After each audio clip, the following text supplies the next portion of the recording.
শীতের সিজনে বিভিন্ন সবজির মধ্যে একটা জনপ্রিয় সবজি হলো ছোট ছোট গোল আলু। বাজার থেকে 1 কেজি নতুন গোল আলু এনে কর্তামশাই বললেন, আজ এই আলুর নতুন কোনো রেসিপি বানাও তো, বেশ জমিয়ে খাবো। ব্যাস, কর্তামশাইয়ের ইচ্ছা উপেক্ষা করার জো আছে। তাই ভাবলাম এই আলু দিয়ে দম বানাবো, তবে একটু স্পেশাল ভাবে। নমস্কার বন্ধুরা, ভাই বোনের হেসেল ঘরে সবাইকে স্বাগত। আজ আমি খুব সাধারণভাবে ঘরোয়া পদ্ধতিতে ডিম দিয়ে গোল আলুর রেসিপি আপনাদের সাথে শেয়ার করব। ভিডিওটিকেও স্কিপ করবেন না, পুরো ভিডিওটি দেখার জন্য অনুরোধ রইল। চলুন দেখে নিই আজকের রেসিপিটা। নতুন গোল আলুর দম বানানোর জন্য আমি এখানে নিয়েছি 500 গ্রাম আলু। আলুটাকে আমি আগে থেকে সিদ্ধ করে খোসাগুলো সব ছাড়িয়ে রেখেছি। এই দেখুন, যতটা খোসা তোলা যায় ততটাই তুলেছি, আর এই যেটুকু আছে অল্প একটু অর্ধেক সেগুলো গালে খুব একটা পড়বে না, কারণ এই আলুর খোসাগুলো খুব পাতলা হয়। আর আলু কিন্তু আমি পুরোপুরি সিদ্ধ করিনি। এবার এই আলুর দমের জন্য আমি একটা মশলা রেডি করব। তার জন্য নিয়ে নিলাম একটা ব্লেন্ডার জার। প্রথমে দিয়ে দিলাম একটা পেঁয়াজ, গোটা গোটা করে কেটে নিয়েছি, মাঝারি সাইজের পেঁয়াজ নিয়েছি এখানে, সেটা দিলাম। একটা মাঝারি সাইজের রসুন, কোয়াগুলো সব ছাড়িয়ে নিয়েছি। 1 ইঞ্চি আদা স্লাইস করে কেটে নিয়েছি। একটা মাঝারি মাপের টমেটো, 4 থেকে 5টা কাঁচা লঙ্কা, 4টে শুকনো লঙ্কা, সামান্য একটু জল দিয়ে একটা মিহি পেস্ট বানিয়ে নেব। পেস্টটা বানানো হয়ে গেছে, এবার আমি রান্নাটা শুরু করব। গ্যাসে কড়াই বসিয়ে দিয়েছি। প্রথমে আমি আলুগুলো একটু ভেজে নেব, তার জন্য কড়াইতে তেল দিয়ে দিলাম। 4 টেবিল চামচ মতো তেল দিয়ে দিলাম। তেলটা গরম হয়ে গেছে, এখন আমি সিদ্ধ করা আলুগুলো দিয়ে দিলাম।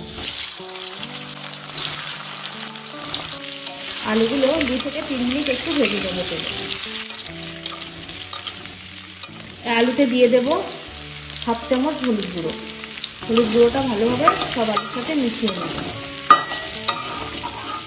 আলুগুলো 2 থেকে 3 মিনিট ভেজে নিয়েছি, এবার আমি এগুলো তেল থেকে তুলে নেব।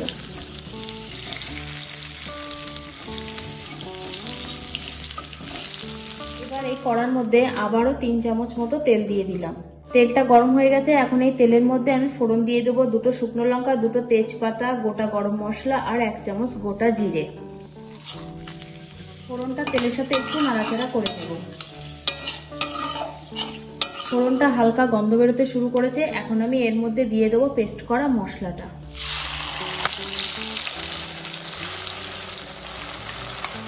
এবার তেলের সাথে মশলাটা কষিয়ে নেব। মশলাটা বেশ ভালোভাবেই কষাবো, যতক্ষণ না মশলার কাঁচা ভাবটা চলে গিয়ে গা দিয়ে তেল ছাড়ে।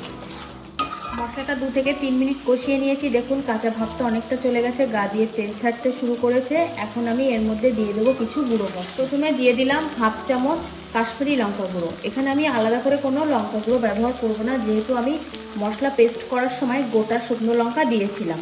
এখানে জাস্ট কালারের জন্য আমি দিলাম। 1/2 চামচ হলুদ গুঁড়ো, 1/2 চামচ জিরে গুঁড়ো, 1/2 চামচ ধনে গুঁড়ো, 1/2 চামচ মরিচ গুঁড়ো। সব মশলাকে এবার ভালোভাবে কষিয়ে নেব।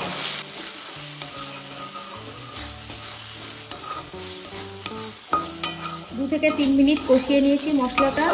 দেখুন, তেলটাও সেপারেট হতে শুরু করেছে। এখন আমি এর মধ্যে দিয়ে দেবো ভেজে রাখা আলুগুলো।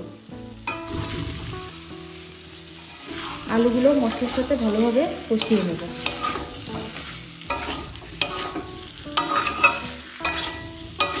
আলুগুলো মশলার সাথেও 2 থেকে 3 মিনিট কষিয়ে নিয়েছি।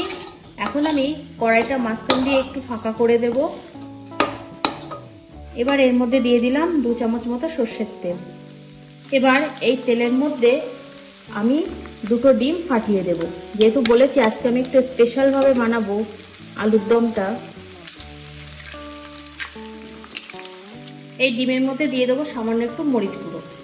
গ্যাসটাকে মিডিয়ামে রাখতে হবে, ডিমটা নিচের অংশটা যেন একটু ভাজা ভাজা হয়, তারপরে আমি এটা নাড়বো। 1 থেকে 1.5 মিনিট মতো আমি এইভাবে রেখে দিয়েছিলাম। এবার আমি আস্তে আস্তে এই ডিমটাকে নেড়ে দেব।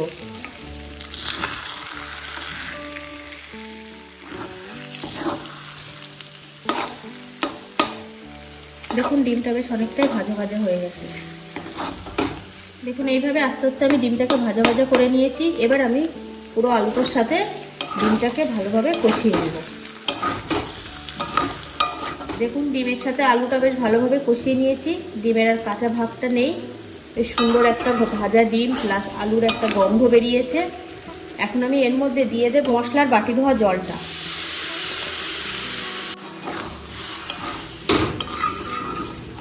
আবারও ভালোভাবে একটু কষে নেব। নর্মালি আলুর দম বা কড়াইশুঁটি দিয়ে নিরামিষভাবে আলুর দম অনেক রকমভাবে এই গোল আলু রেসিপি বানানো যায়, কিন্তু এই ডিম দিয়ে এইভাবে একবার হলেও বানিয়ে দেখবেন, অসাধারণ লাগে খেতে। না খেলে বুঝতেই পারবেন না টেস্ট কেমন। ভালোভাবে বেশ কষানো হয়ে গেছে আমার। আমি এবার দিয়ে দেবো এর মধ্যে গরম জল। আমি একটা প্যানে জল গরম করে নিয়েছিলাম, সেই জলটা দিয়ে দিলাম। ঝোলের সাথে ভালোভাবে এটা মিশিয়ে নেব। এবার দিয়ে দিলাম হাফ চামচ হলুদ গুঁড়ো, ঝোলের পরিমাণে স্বাদ মতো লবণ, 1 চামচের একটু কম। ভালোভাবে এটা এবার মিশিয়ে নেব। এবার আমি এটা ঢাকা দিয়ে দিলাম, 10 মিনিটের জন্য রান্না হতে দেব। 10 মিনিট পর আমি ঢাকাটা খুলে নিলাম। এবার একটু এটা নেড়ে দেব। দেখুন ঝোলটা কতটা ঘন হয়ে গেছে। এবার আমি এর মধ্যে দিয়ে দেব 1 চামচ মতো দুধের সর বাটা। এটা অপশনাল, আমার কাছে ছিল আমি দিয়েছি, আপনারা না চাইলে স্কিপ করতে পারেন। এটা এবার মিশিয়ে নেব। রান্নাটা প্রায় কমপ্লিট। আমি এবার এর মধ্যে দিয়ে দেব কিছুটা ধনেপাতা কুচি। ধনেপাতা কুচিটাও মিশিয়ে নিলাম।